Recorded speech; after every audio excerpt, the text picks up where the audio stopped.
One प्रणाम। प्रारब्ध बड़ा होता है या और आगे आप थोड़ा कृपा करिए। पुरुषार्थ बैठ के ले। इसमें ऐसा है कि मनुष्य का जन्म पूर्व जन्म के कर्म के अनुसार होता है। इसलिए ये माना जाता है कि एक ही गांव में दो बालकों ने एक ही दिन एक समय में जन्म लिया। एक ने झोपड़ी में लिया, एक ने महल में लिया। समय काल देश सब एक था, लेकिन गरीबी अमीरी मूर्खता भिन्न भिन्न थी।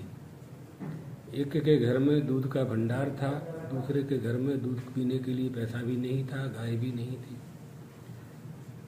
महल वाले के घर में दूध की डेयरी लगी हुई थी। जन्म लेते ही दोनों ने ना तो कोई पुण्य किया और ना कोई पाप किया। तो ये स्वीकार करना पड़ता है कि पूर्व जन्म के कर्म के फल से हमको योनि प्राप्त होती है। किसी प्रबल पुण्य के बल पर मनुष्य तो बन गए, लेकिन छोटे छोटे पापों का उदय हुआ। उससे गरीबी अमीरी मूर्खता इत्यादि छोटे छोटे से उनका फल भी हमको भोगना पड़ता है। तो ये बात समझनी चाहिए कि हमारे कर्म का फल ही हमें अपनी माँ के गर्भ में भेजता है। हम किस माँ के पेट में 9 महीने रह करके जन्म ले रहे हैं, ये हमको नहीं मालूम है। माँ को भी नहीं मालूम है कि हमारे गर्भ में 9 महीने से पलने वाला बालक हमारे पेट में आने के पहले कहाँ था, क्या था, कैसा था। माँ बेटे दोनों को नहीं मालूम है और दोनों काम हो रहे हैं। अब यहाँ विचार करने की बात यह है कि लोग ये कहते हैं कि हम पुरुषार्थ के बल पर सब कुछ प्राप्त कर लेंगे। बिल्कुल कर लोगे, हम इसको झुठलाते नहीं हैं। लेकिन ये बात समझनी चाहिए कि मजदूर लेबर तो बहुत पुरुषार्थ करता है, बहुत मेहनत करता है, सड़क पर डामर रोड बनाता है, तो उसका मैनेजर उसको शाम को 200 या 300 रुपया दे देता है। और एक व्यक्ति मोबाइल से 1-2 लाख रुपया रोज कमाता है, घर में बैठे बैठे एसी में बैठे बैठे कमाता है। इन बातों का चिंतन तो करना पड़ेगा, समझना तो पड़ेगा कैसा क्यों होता है।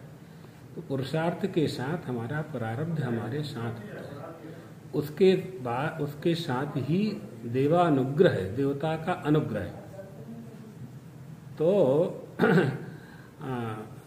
हम जब जन्म लेते हैं तो हमारे जन्म के साथ ही हमारे कर्म का फल यानी हमारा भाग्य भी जन्म लेता है। कैसे? अवश्यमेव भोक्तव्यम कृतम कर्म शुभाशुभम। मनुष्य ने जो अच्छे और बुरे, शुभ अशुभ कर्म किए हैं, उनका फल उसे भोगना पड़ता है। और वह कर्म का फल ऐसे ही साथ में जाता है जैसे आप देखिए पूर्व जन्म का संस्कार कैसे हमारे साथ में आता है। कर्म का फल भी साथ में आता है, संस्कार भी साथ में आता है। इससे ये सिद्ध होता है कि हमारे जन्म लेने के पहले हम कुछ थे। गाय को जब बछड़ा होता है तो गाय का बछड़ा स्तनपान करता है, दूध पीता है। तो ग्वाल जबरदस्ती गाय के पास उसको ले जाता है, तो गाय का बछड़ा स्वयं स्तन को खोज करके स्तन में मुंह डाल करके मुंह को चलाता है। जननी स्तन्यपानाय स्वयमेव प्रवर्तते। अपने आप वह बछड़ा दूध पीने लगता है। उसने किसने सिखाया कि तुम अपने मुंह से, अपने ओंठों से, अपने दांतों से, अपनी जीभ से स्तन को दबाओगे तो उसमें से दूध निकलेगा। ये ज्ञान उसको कहाँ से हुआ? इसका मतलब है कि इसके पहले भी हम जहाँ थे वो स्तनपान करने का हमें अभ्यास था। यही अभ्यास, यही कर्मफल है, यही संस्कार है। तो संस्कार भी हमारे साथ ही आते हैं और कर्म के फल से हम योनि प्राप्त करते हैं। गच्छन्ति चान्तरिक्षे वा प्रविशन्ति महीतले। चाहे हम आकाश में चले जाएं और चाहे रसातल में, धरती में जाकर के निवास करने लगें, लेकिन हमारा कर्म फल हमको प्राप्त होकर के रहेगा। का तात्पर्य क्या है, सार क्या है? सार यह है कि मनुष्य का शरीर हमें प्राप्त हुआ है तो ये किसी बहुत बड़े हमारे पुण्य का फल है। अब यहाँ रह करके हमें फिर से पुण्य करना चाहिए, अच्छे अच्छे काम करना चाहिए, सत्कर्म करना चाहिए। इष्टापूर्त दत्त कर्म करना चाहिए, अग्निहोत्रम तपः सत्यम, वापी कूपित डागादि, जो हो सकता है अच्छे अच्छे कर्म जो शास्त्रों ने बताए हैं, हमारे गुरु ने बताए हैं, हमारे माता पिता ने आदेश दिया है, हमारे सयानों ने जो हमारी कुल परंपरा में जो चलता आ रहा है उसका पालन करने से फिर हम अच्छा पाएंगे। अच्छा किया था इसलिए यहाँ अच्छा पाया, और अब अच्छा नहीं करोगे तो पिछला पुराना कब तक खाओगे? बैंक से आप कितना कब तक रुपया निकालोगे? जितना रुपया जमा किया है उससे अधिक आपने चेक बनाया तो वो चेक तो बाउंस हो जाएगा, वापस हो जाएगा, बैलेंस नील। बैंक वाले कह देंगे आपका बैलेंस नील हो गया, आपके खाते में रुपया ही नहीं है। इसी तरह से पुण्य का जो खाता है आपका, उसमें जितना पुण्यार्जन आपने किया है उसका यहाँ आप भोग कर लेंगे, और यहाँ फिर पुण्य नहीं करेंगे तो प्रारब्ध और पुरुषार्थ और देव का अनुग्रह, ये सब साथ साथ में चलते हैं।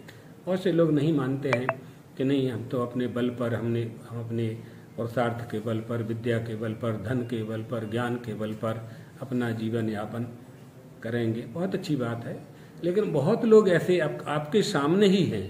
हम तो शास्त्र की बात बता रहे हैं, संसार के लोग तो भोग रहे हैं। आपके सामने ही एक व्यक्ति बहुत काम कर रहा है और कुछ नहीं मिल रहा है।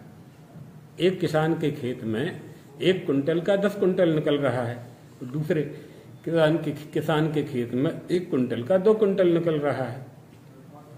तो दोनों ने परिश्रम तो बराबर किया है, खाद पानी सब बराबर दिया है, बीजारोपण भी बराबर किया है, फिर ये ऐसा क्यों हो रहा है? एक किसान ने बहुत बड़े परिश्रम के साथ जमीन संपादन करके और उसमें बीजारोपण करके फसल को तैयार किया। फसल 4 महीने के बाद खलिहान में आ गई, और खलिहान में रात में किसी कारण से उसमें आग लग गई। तो उसका तो पूरी मेहनत चली गई, उसकी पूरा पुरुषार्थ उसका कहाँ गया, कौन ले गया? बिल्कुल खलिहान में पूरी फसल जल करके नष्ट हो गई। इसे स्वीकार करना पड़ेगा, स्वीकार करना चाहिए कि हमारे साथ हमारा प्रारब्ध, हमारा भाग्य, हमारे कर्म, हमारे पाप का फल, हमारे सत्कर्मों का फल हमें बार बार प्राप्त होता है। शिक्षा लेनी चाहिए कि हम अपने जीवन में अच्छे से अच्छे काम करें, अच्छी बात करें, अच्छे लोगों के साथ बैठें, अच्छा भोजन करें और अच्छा भोजन दूसरों को भी करावें। ये शिक्षा इससे प्राप्त हमें करनी चाहिए। इसलिए पुरुषार्थ, प्रारब्ध और देवता का अनुग्रह, देवानुग्रह हेतुकम, ये सब एक गुरु की कृपा, ये सब जब एक साथ मिल जाते हैं तब मनुष्य का आध्यात्मिक उत्थान होता है।